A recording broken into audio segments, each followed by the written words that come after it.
یہ چاہے یہودی خبیث مردود کا پروڈکٹ ہو، ہمیں کوکو کولا پینا ہے، ہمیں تھمس اپ پینا ہے، وہ خبیث کا مردود کی فیکٹری کا بنا ہوا ہو، ہمارے بال بچوں کو شہید کرے، کلمہ پڑھنے والوں کو مارے، ہماری زمین پہ قبضہ کر کے ہمیں ہی گھر سے کھدیڑ کے نکالے، اور یہ دنیا کے بے وقوف ظالم اس کو آتنکوادی کہیں جو اپنی زمین اپنی مسجد بچانے کے لیے جان کی بازی لگا کے سرحد کی بازی لگا کر جہاد کریں، ہمت کرے، اور یہ آتنکوادی ہو گیا۔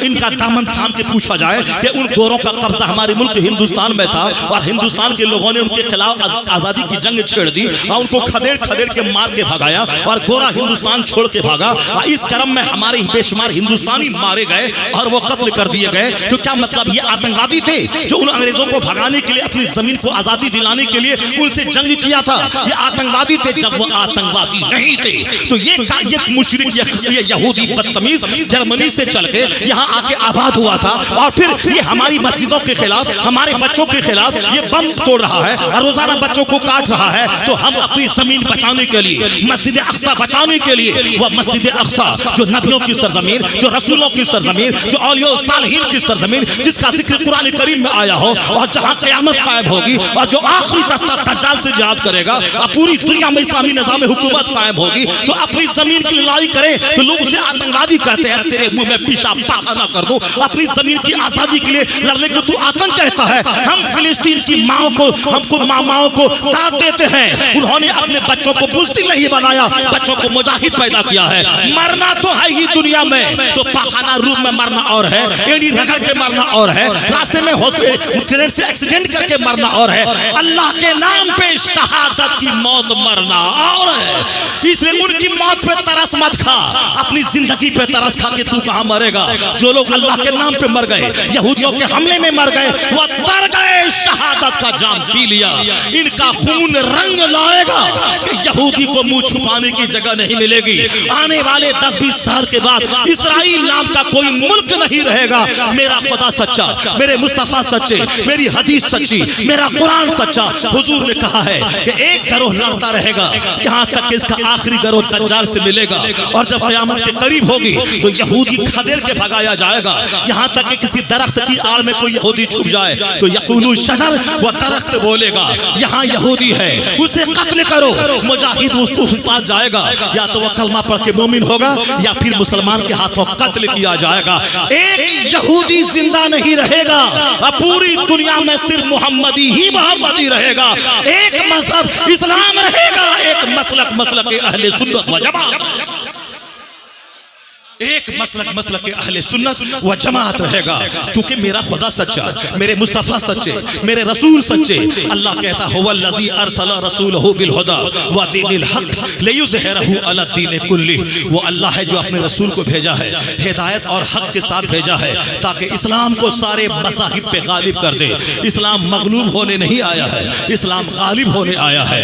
تو آپ نے نہیں دیکھا ایک قوم مسلم، ہمارا رشتہ مسجدوں سے کمزور ہے، اس لیے یہ کافر ہم کو ذلیل سمجھتے ہیں، ہمارے سر کی ٹوپیاں غائب ہیں اس لیے کافر ذلیل سمجھتے ہیں، ہم کافروں کی طرح جیتے ہیں اس لیے ہم ذلیل ہو گئے۔ اور جس دن تم مصطفیٰ کا سچا غلام بن جا، اللہ کا وعدہ سچا ہے کہ جنت وہاں ملے گی، سلطنت یہاں ملے گی، حکومت یہاں ملے گی، بادشاہت یہاں ملے گی۔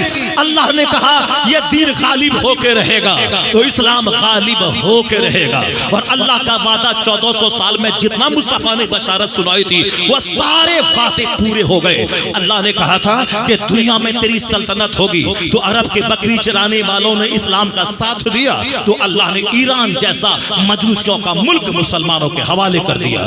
اللہ نے کہا کہ تو میرے محبوب کی غلامی کر، میں یہاں سلطنت دوں گا۔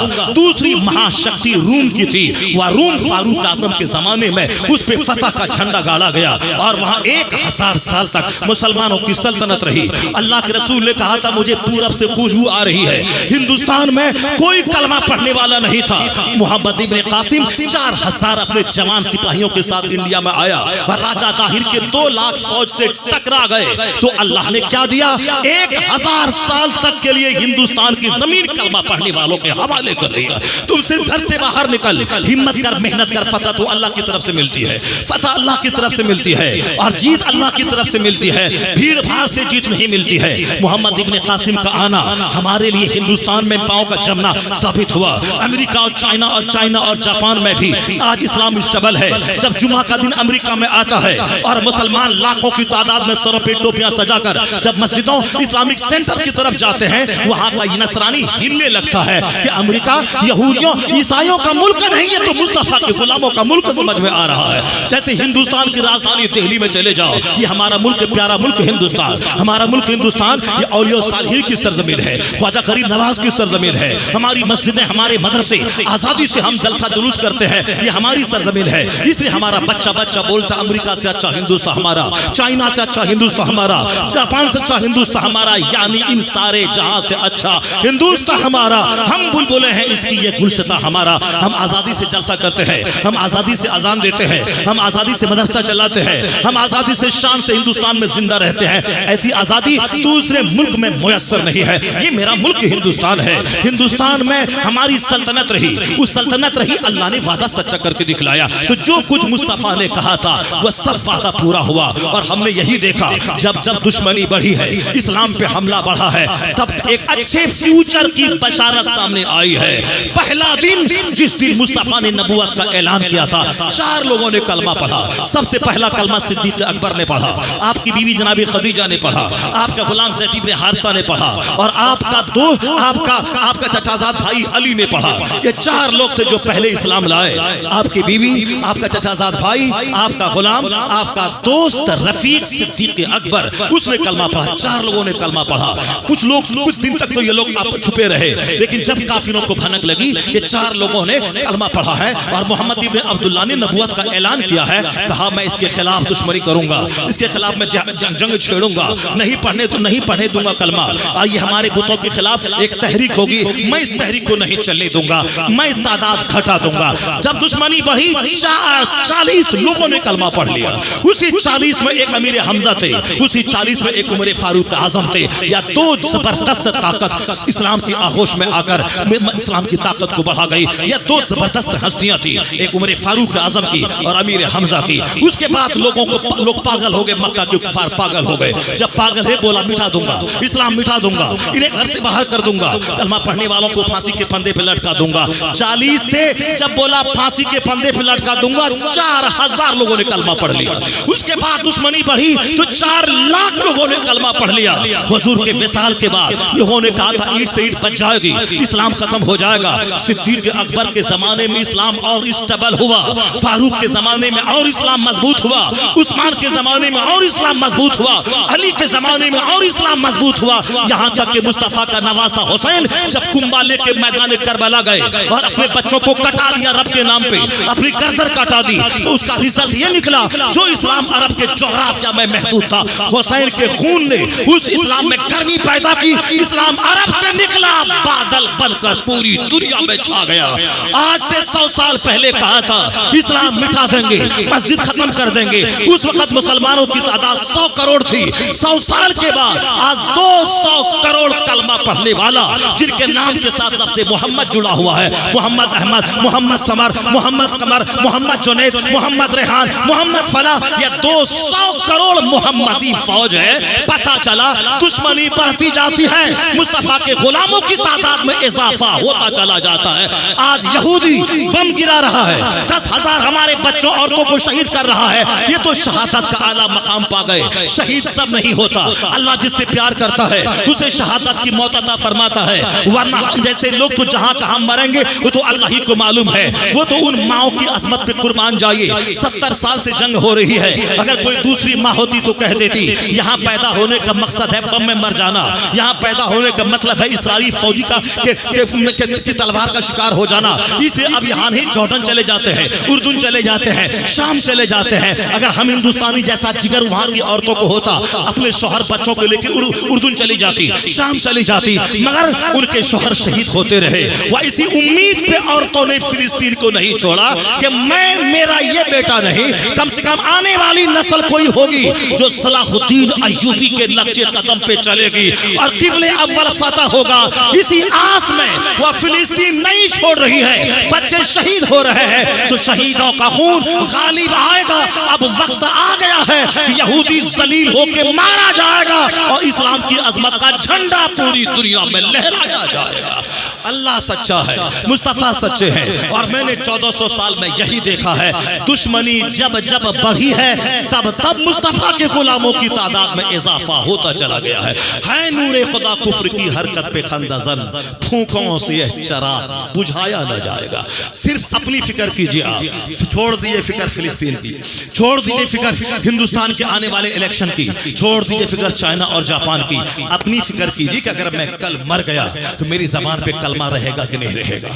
اگر میں کل مر گیا تو میں کل قبر میں کیا جواب دوں گا؟ من ربک ما دینک ما کنت تقول فی حق حاضر رجل. اس 3 سوال کا جواب میں کیا دوں گا؟ اگر میں کل میری موت آ گئی تو میری زبان پہ کلمہ رہے گا یا میرے منہ میں گٹکا کا تھوک بھرا ہوا رہے گا؟ کس حال میں میں مروں گا؟ اسے موت تو کسی بھی ٹائم آ رہی ہے، اور موت تو آج کل زیادہ آ رہی ہے. بوڑھے لوگ کم مر رہے ہیں، جوان زیادہ مر رہے ہیں. اس لیے جوان اس انتظار میں نہ رہے کہ میں 80 سال میں نیک بن جاؤں گا، کیونکہ نیک 80 سال بننے نہیں دے گی زندگی. موت نہیں چھوڑے گی، کل ہی موت آ جائے گی. اس لیے جو غیر ضروری چیزیں ہیں ان ساری چیزوں کو چھوڑ دیا جائے. اپنی زبان کو ہمیشہ پاک رکھا جائے، کلمہ شریف جاری رکھا جائے، ہمیشہ کلمہ پڑھے، ہمیشہ درود پڑھتے رہے، تاکہ جس وقت موت آنی ہے آ جائے. چاہے یہودی کا بم گرے شہید مر جاؤں یا پھر اپنی نیچرل موت سے مرو تو پھر حالت ایمان میں مروں، زبان پہ کلمہ جاری رہے اور جنت کا میں حقدار بن جاؤں. زبان پہ گٹکا نہ رہے، زبان پہ بیڑی نہ رہے، زبان پہ سگریٹ نہ رہے، زبان پہ تمباکو نہ رہے. جتنی بھی غیر ضروری چیزیں ہیں ساری چیزوں کو تیاگ دیجیے. حضور نے فرمایا ہے من حسن اسلام المرء ترکہ ما لا یعنی ایک مومن کے اسلام کا حسن یہ ہے غیر ضروری چیزوں کو چھوڑ دے. unnecessary چیز، ارتھ ہین چیز، بے معنی چیز، یعنی جس کا کوئی مطلب نہیں ہے. اگر زیادہ ہمیشہ کھانے کا شوق ہے تو پستہ اور کاجو اپنی جیب میں رکھا کرو. جہاں منہ چلانے کی فکر ہو تو تھوڑا کاجو ڈال لے، کشمش ڈال لے، پستہ ڈال لے، طاقت بھی بنے گی. بہت زیادہ دیر تک منہ بھی نہیں چل پائے گا اور منہ سے پاخانے کی بدبو کی طرف بدبو بھی نہیں آئے گی، منہ صاف رہے گا. اور جہاں موت سامنے آنے والی ہو، چاہے جہاز میں، چاہے ٹرین میں، چاہے راستہ چلتے گر کر، تو زبان پہ کلمہ فوری جاری ہو جائے. اور جو صبح شام روزانہ 200-400 بار کلمہ پڑھے گا، اگر ہل چلاتے ہوئے موت آنے لگی، وہاں ماں باپ بھائی بہن کوئی نہیں ملا کہ کلمہ اس کو یاد دلا دیں، تو جس اللہ کا نام تو لیتا ہے اس اللہ کا فرشتہ جب دیکھے گا تو مر رہا ہے تو تیری زبان پہ کلمہ جاری کر دے گا. اور جہاں لا الہ الا اللہ پڑھا مرا دخل الجنہ، جنت میں داخل ہو گیا. یہی سرکار غوث اعظم کی زندگی مجھ کو کہتی ہے، یہی غوث اعظم کی زندگی مجھ سے پیغام دیتی ہے. سرکار غوث اعظم خطاب کر رہے ہیں، چونکہ بہت بڑے عالم تھے غوث اعظم، انہوں نے علم حاصل کیا. وہ تو مادرزاد ولی تھے، ماں کے پیٹ سے ولی ہی بن کے پیدا ہوئے تھے. سرکار غوث اعظم جب ولی پیدا ہوئے تھے تو اس سے بغداد جانے کی کیا ضرورت تھی؟ اسے 25 سال تک علم حاصل کرنے کی کیا ضرورت تھی؟ اسے 40 دن تک سوکھی روٹی کھا کر بھوکا پیاسا رہ کر پڑھنے کی کیا ضرورت تھی؟ غوث اعظم کو تو اس وقت سے ولی تھے جب وہ ماں کے پیٹ سے پیدا ہوئے. رمضان کی پہلی تاریخ تھی، پورا رمضان غوث اعظم نے دودھ ماں کا نہیں پیا. 2-4 دن تو ماں کو سمجھنے میں لگ گیا کہ بیٹا میرا دودھ کیوں نہیں پی رہا ہے. 2-4 دن کے بعد جب پتا چلا یہ رات میں تو دودھ پیتا ہے اور دن میں صبح صادق سے لے کے غروب آفتاب تک یہ دودھ نہیں پیتا ہے، تب ماں سمجھ گئی کہ میرا بیٹا رمضان میں روزہ رکھ رہا ہے. سبحان اللہ، ذرا زور سے بولو سبحان اللہ، ہاتھ اٹھا کے بولو لا الہ الا اللہ. میری ماں بہن بیٹیاں غور سے سن لے کہ تیرا بیٹا کیسا ہے. اس لیے کہ ماں کا اثر بیٹے پہ ہوتا ہے، اب باپ کا اثر بیٹے پہ ہوتا ہے. آج آپ آ جائیں پیر صاحب کے پاس تعویذ لینے کے لیے، ٹھیک ہے پیر صاحب تعویذ دے دیں گے، مگر تعویذ کا جزوی پارشل اثر ہوتا ہے، کلی اثر نہیں ہوتا ہے. تعویذ سے سارا کام نہیں ہوتا ہے. اگر ہم نے لگایا ہے آم کا پیڑ اور اس میں 1 لاکھ تعویذ باندھ دے اور یہ کہے کہ یہاں سے ناشپاتی نکل جائے، نہیں ہوگا ایسا. یہاں سے اخروٹ نکل جائے، نہیں ہوگا ایسا. ہندوستان میں جتنے پیر ہیں 1 لاکھ پیر، اور سب سے تعویذ لا کے باندھ دیا جائے 1 لاکھ تعویذ اور کہا جائے کہ آم کا پیڑ ہے یہاں سے سیب نکلے گا، اللہ کی قسم نہیں نکلے گا. اگر کوئی اللہ کا ولی نکال دے تو وہ کرامت ہے، اور کوئی نبی نکالتے تھے تو وہ معجزہ ہے. تو معجزہ عادتاً نہیں ہوتا ہے، عادت کے خلاف جو ہو وہ معجزہ ہے. اگر نبی عادت کے خلاف کوئی کام کرے یعنی خر کے عادت کے طور پر وہ معجزہ ہے. جیسے انگلی کی کھائی سے پانی کا چشمہ جاری نہیں ہوتا ہے, جنرلی عادتاً جاری نہیں ہوتا ہے.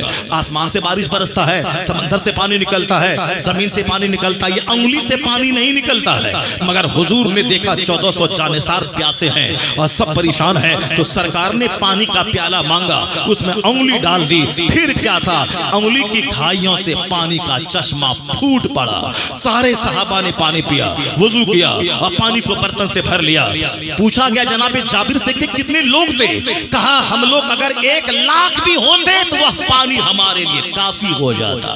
یہ ہے معجزہ مصطفیٰ کا. یہ عادتاً یہ کام نہیں ہوتا ہے کہ انگلی سے پانی نکل جائے, پر حضور نے نکالا. یہ معجزہ ہے. یہ معجزہ اس بات کی دلیل ہے کہ مصطفیٰ اللہ کے نبی ہے, تو نبوت کی دلیل ہے یہ معجزہ. عادتاً ایسا نہیں ہوتا ہے. اگر اللہ کے ولی کسی سوکھے پیڑ سے کھجور نکال دے تو یہ کرامت ہے. عادتاً ایسا نہیں ہوتا ہے. عادتاً کیا ہوتا ہے, آم کے پیڑ سے آم نکلتا ہے, کھجور کے پیڑ سے کھجور نکلتی ہے, سیب کے پیڑ سے سیب نکلتا ہے, گیہوں کے دانے سے گیہوں نکلتا ہے, دھان کے دانے سے دھان نکلتا ہے. یعنی جیسی زمین ویسی فصل, جیسا درخت ویسا پھل.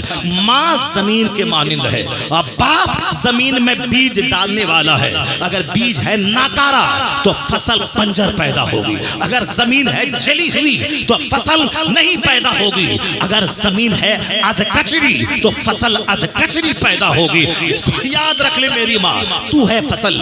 باپ کے پیٹ میں بچہ نہیں رہتا ہے, ماں کے شکم میں بچہ رہتا ہے. ماں باپ کا دودھ بچہ نہیں پیتا ہے, ماں کا دودھ بچہ پیتا ہے. تو 9 مہینہ ماں کے ساتھ بچہ رہتا ہے اور 2 سال دودھ پیتے ہوئے ماں کی گود میں بچہ رہتا ہے. اب باپ اس کا پیشاب پخانہ ہمیشہ صاف نہیں کرتا. باپ کھیت میں, کھلیان میں, فیکٹری میں رہتا ہے. اور یہ ماں ہے جو 5 سے لے کے 10 سال تک اپنے بچوں کی نرس کی طرح خدمت کرتی ہے. اس لیے بچہ ماں سے زیادہ اٹیچ رہتا ہے. ماں کی زبان خوبصورت ہو تو بچے کی زبان خوبصورت ہوتی ہے. اگر ماں پر پرہیزگار نیک ہو تو بچہ بچپن سے پرہیزگار ہوتا ہے. اگر ماں 18 پارے قرآن کی حافظہ ہو اور بچے پیٹ میں ہیں اور ماں تلاوت کر رہی ہے تو بچہ ماں کے پیٹ میں قرآن پاک سن سن کے حافظ قرآن پیدا ہو جاتا ہے.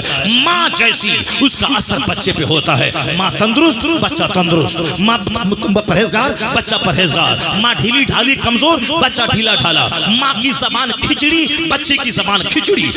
آپ شہر میں جا کے دیکھ لیں, 4 سال 3 سال کے بچے اتنی خوبصورت اردو بولتے ہیں کہ دنگ رہ جائے. پرسوں کی رات میں ایک آدمی کے گھر 2-4 گھنٹے ٹھہرا تھا. وہ 3 سال کی بچی ایسی زبان استعمال کر رہی ہے, وہ ہماری 80 سال کی بڑھیا نہیں بول پائیں گی. یہ بڑھیا بولے گی میں جا رہا ہوں, میں کھا رہا ہوں, وہ آیا تھا, وہ اب آئی تھی, میں جاتی ہوں, میں کھاتی ہوں, میں پیتی ہوں, دال پتلی ہے, روٹی اچھی ہے, چاول اچھا نہیں ہے. یہ ساری باتیں وہ 3 سال کی بچی جو تذکیر و تانیث کا استعمال کر رہی تھی, میں دنگ رہ گیا. ان کا باپ تو گونگا لگ رہا تھا. میں نے کہا اس چھوٹے سے وجود میں اتنی زبردست زبان کہاں سے جاری ہوئی. میں نے اس کے باپ سے پوچھا کہ تمہاری بیوی کہاں تک پڑھی لکھی ہے اور تمہاری بیوی کہاں کی ہے؟ یہ سارا کمال تمہاری بیوی کا ہے, چونکہ بچہ زیادہ ماں سے اٹیچ رہتا ہے. اس لیے شادی بھی ہمیں صرف ناک نہیں دیکھنا چاہیے, صرف بڑی بڑی آنکھ نہیں دیکھنا چاہیے, صرف گورا رنگ وائٹ کمپلیکشن نہیں دیکھنا چاہیے, صرف ہائٹ نہیں دیکھنا چاہیے. آج لوگ کمزور ہو گئے, اس لیے شادی بیاہ میں ماں کی زبان, ماں کا کلچر, ماں کی تہذیب, ماں کا ماحول یہ کوئی نہیں دیکھتا. یعنی جس کو میں بہو بنا کے لانے والا ہوں وہ کیسی ہے, اس کی ماں کیسی ہے, اس کی ماں کا کلچر کیسا ہے, اس کے گھر میں لوگ کیسے جیتے ہیں, وہاں کی زبان کیسی ہے. کوئی نہیں پوچھتا کہ اس لڑکی کی ماں نماز پڑھتی ہے کہ نہیں, کوئی نہیں پوچھتا. ناک ٹھیک ہے اوکے, آنکھ بڑی ہے اوکے, 6 فٹ کی ہے اوکے, چاہے وہ کوچنگ سینٹر میں ان کا جو حال ہو جائے, اسکول میں جو حال ہو جائے, یہ موبائل کے ذریعے یہ ہاتھ گندا, زبان گندی, جسم گندا, سب چلے گا مگر منہ اچھا ہونا چاہیے, ناک لمبی ہونی چاہیے, آنکھ بڑی ہونی چاہیے. اوکے میری طرف سے اوکے ہے. تو پھر 2-4-10 دن کے بعد جب وہ اپنا رنگ دکھلاتی ہے, جب اپنے شوہر سے لڑائی کرتی ہے, شوہر کی ماں کو دیکھنا نہیں چاہتی ہے, وہ بولتی میں تیری بیوی ہوں, تیرے باپ کی بیوی نہیں, میں تیری بیوی ہوں, تیری ماں کی نوکرانی نہیں. اس وقت پتہ چلتا ہے کہ میں نے منہ